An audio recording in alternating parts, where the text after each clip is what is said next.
Hello everyone, তো আমি তো বলেইছিলাম যে পরের ভিডিওতে বান্ধবীদের পেয়ারা খাওয়ার রিয়াকশান শেয়ার করব। তো এদের রিয়াকশান দেখে তো তোমরা বুঝতেই পেরেছো যে কেমন হয়েছিল পেয়ারা মাখাটা। এদিকে এই দুই বান্ধবী পেয়ারা নিয়ে কিন্তু কাড়াকাড়ি করা শুরু করে দিয়েছিল। আর এ পেয়ারা পাওয়ার পর বলছে যে অনেক কষ্ট করে এই এক টুকরো আমি পেলাম। এই বান্ধবী বলছে পেয়ারা মাখাটা খুব সুন্দর হয়েছে খেতে। আর আমাদের রিয়াকশানটা দেখো এরকম ছিল।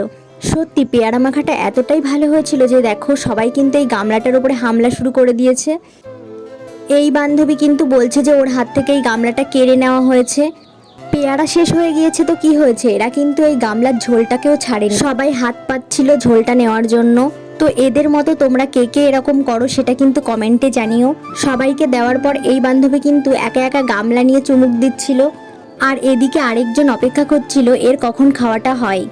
তো ওই বান্ধবীর খাওয়ার শেষে ও কিন্তু একে এই গামলাটা দিয়ে দিয়েছিল যাতে এও খাওয়ার সুযোগ পায়। এটা খাওয়ার পর এদের এতটা পরিমাণে ঝাল লেগেছিল সেটা দেখো।